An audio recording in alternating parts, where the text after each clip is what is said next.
Good morning, lifers. Oh, that's good coffee. I actually got some French vanilla cappuccino in there. Oh, nom nom nom. Good morning, lifers. Good morning, lifers. We're out in the man cave, obviously, and I have no idea what I'm supposed to say. Good morning, lifers. Got another really blustery day out here. The storm clouds rolling over. The morning sunrise was obscured by the clouds. Couldn't even see a bit of it.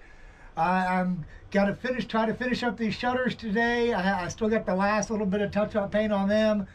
I'm thinking about doubling the latches because there's 70, 80 mile an hour gusty winds out here. They're doing okay, but as far as wanting them to last 5 years, I think I need to go ahead and put the same thing on both sides instead of just one rope on one side.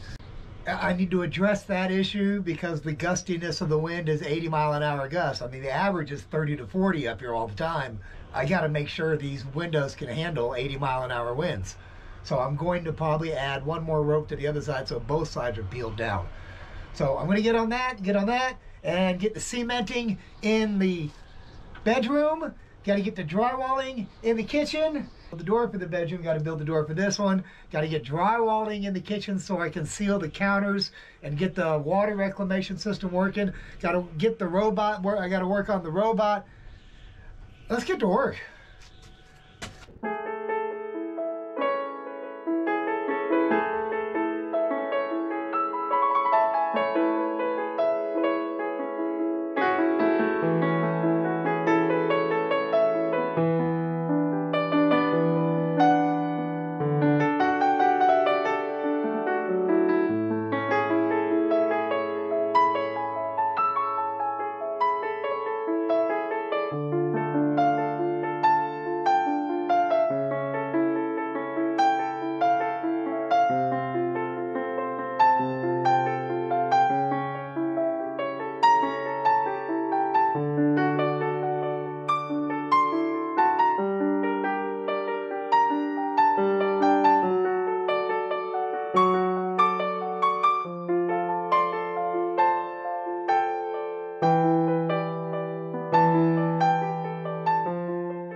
It's gonna be fun.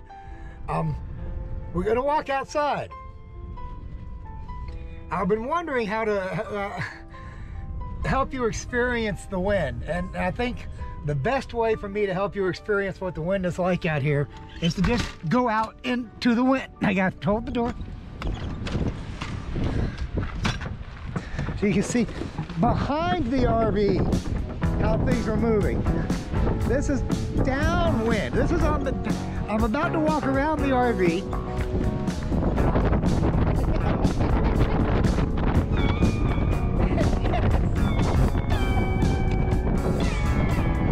I almost need handholds like in those Arctic TV shows where they have the ropes in the snow. And it's Arctic TV. The sun is blazing.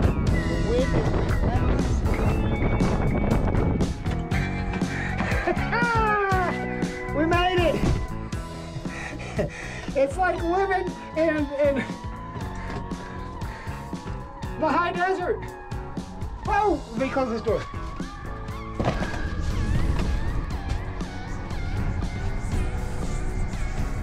Can you hear that? It's insane. And it's not like this every day. Really, not every day. Only about 3 or 4 days a week. This is an extreme environment. That's why I have guy ropes and all these bags and bags and bags of cement and all these weird angles and shapes. These are all designed into the wind, so the wind hits and breaks up. I don't want to make a big sail. The RV, however, is a big sail, and it's almost dead set into the wind, and that's the only reason it's like that is because of the sun. I didn't want the sun beating on the side all the time because it's intensely hot. So I parked it so it's facing east-west. Sun rises in the east, sets in the west, and it goes directly over the RV normally. Well, now this time of year the sun's over here, so it's getting sun blasted during the day and wind blasted at night, keeping me up. So it's time to move that anyway, because that's in the plan. 40 to 60 mile an hour gusty winds. I want to look at my battery charger over there, see.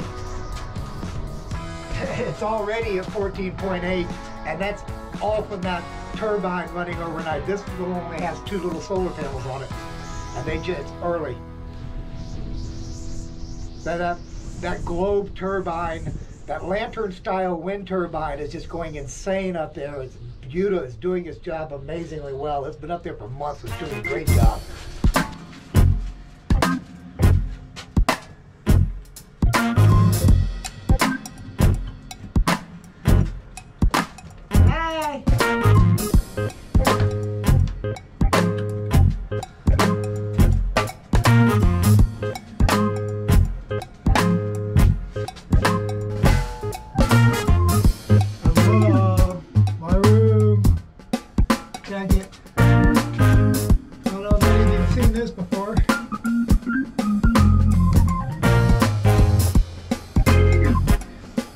Every man cave needs one of these, right?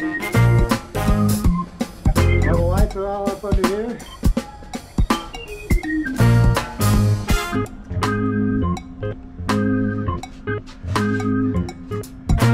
Second. These are the ones to open up right now because the wind's coming this way. This one will get a little bit of wind but a lot of sun. So on the road I found this 4x6. It's a massive piece of timber. It's actually buried a foot in the ground. There's 2 of them there. They come up to the bottom of this piece of plywood here. Now this piece of plywood is what bases this cement county. You see a good 3-inch cement county here. Timber in the ground to this plywood. This is a 2x3 and it's nailed into this piece of plywood. And it goes all the way up to the base of this piece of plywood, which is covered with cement now.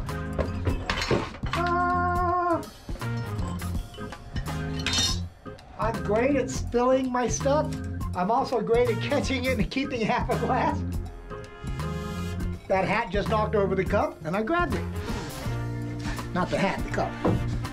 Gotta have our priorities. So 4x6 into the plywood is on top of the 4x6. This 2x3 is on top of the plywood. It goes all the way up to this plywood. This here, you can see at this point, this is cement. This is just drywall mud. It is not just the water base. This is the plastic polymer. It's a micro beads.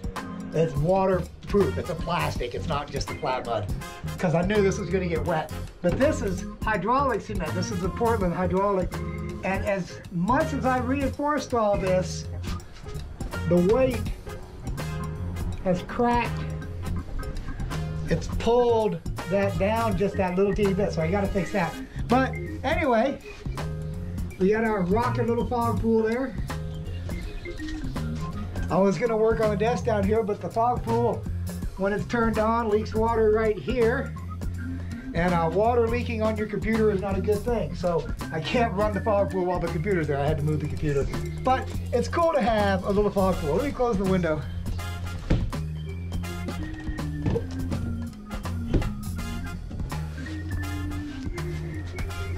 Give you another little shot of the fog pool.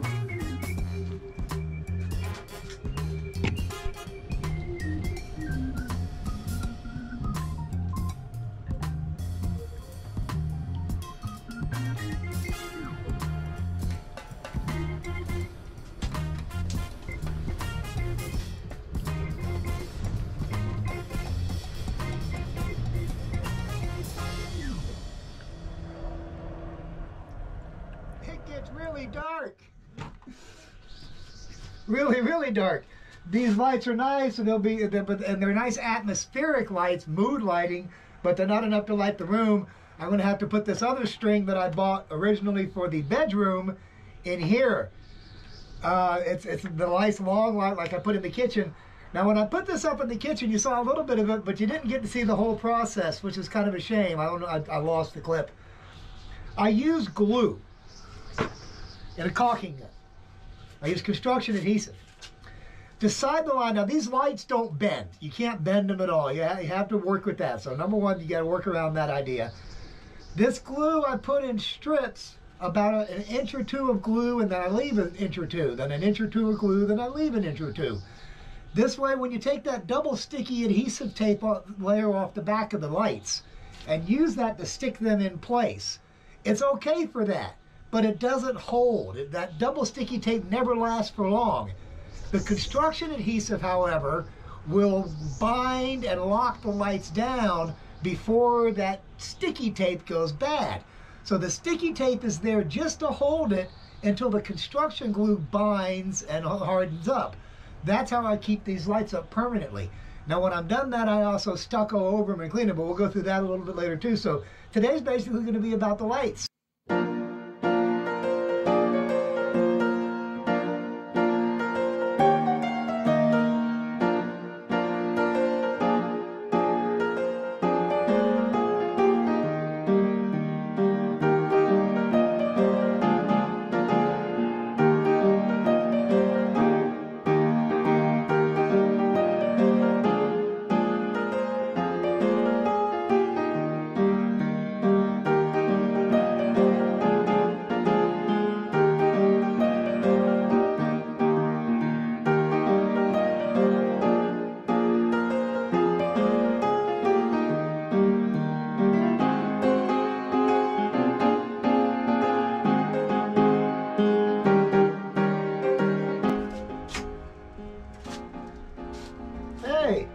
Okay, it's not super bright, but I can see. That's full blast.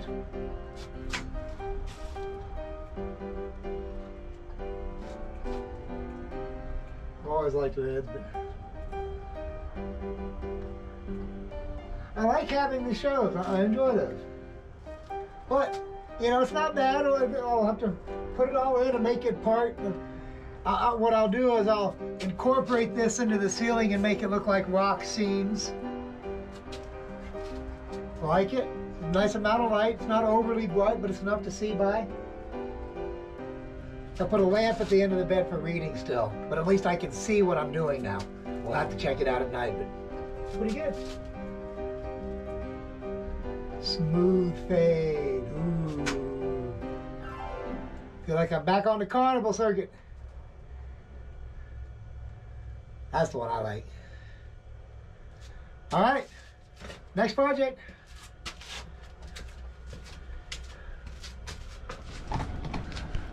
There's some of that extreme weather I was talking about.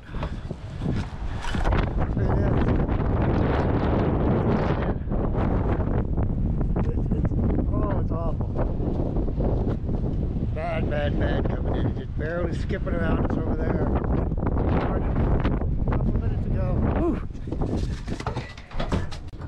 Extreme storm coming over the mountain, snow, 80-mile-an-hour winds.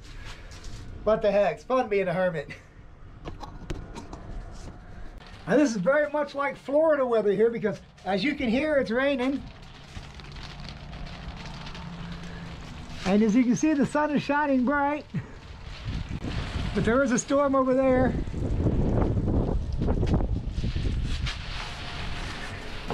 So I gotta get some stuff done. I'll be back in a minute. One of the cool things about being in a valley like this, and I'm in a bowl, I'm in a valley, is I get a lot of extreme weather, but a lot of times because of the way mountains work, the weather hits that mountain over there and bounces up, kind of rolls over, and comes down on the other side over there. And I'm going to show you what I mean, because it's pouring down rain over there, and it's pouring down rain over there, but right here in the center is windy and cold, but the sun's blasting. So check it. You can see the rain pouring down over there, right on the other side of the mountain, all around the mountain. You can see the rain pouring down, see the rain pouring down, see the rain pouring down, all up in there. Right back in there, it's all, you can see the rain just pouring down all back up in there. Now, I'm not going to pick you up that way because the sun is right there and it's getting ready to go down. That's how it gets dark early here and it gets bright a little later because I'm in a mountain valley. The sun has to come up a little higher to get to me. But beautiful weather up here. Been enjoying it.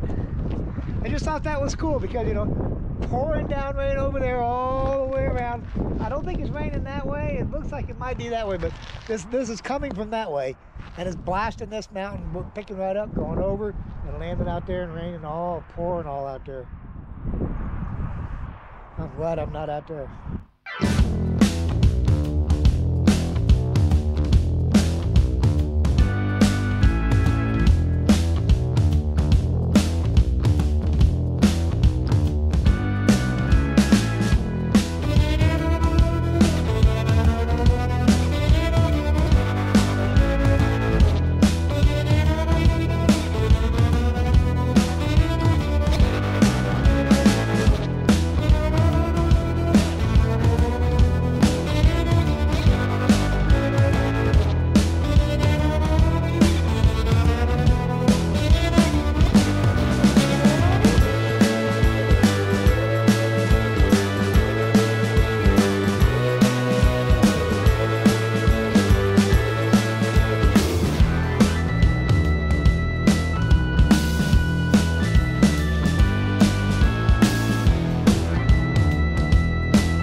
And another piece of the puzzle falls into place. Wah! Always one guy on the job site, makes a whole bunch of money, sits in a chair, watching the cement pad. And you know, this new kid comes on the job, and the new kid says, "Hey, why's that guy just sitting there? Ain't he got to work too?" But don't you worry about that guy. And that guy sits there, and that guy, and the new kid looks at that guy and wondering what's going on. And finally, the old guy gets up and he walks over with a broom and he goes, "Sweep, sweep, sweep," and he perfectly textures the cement in one shot. It's about knowing when the right time is to make your move. And that's the same thing that I got to do now, is I got to let that cement cure to just the right point to where I can come in with the broom and just go whoop, whoop. Just got to know when the time comes to make your move, you got to make your move, baby. You can't sit around and think about it, otherwise that cement's going to dry. Is this a bad metaphor for life? That's up to you. I got to get back to work.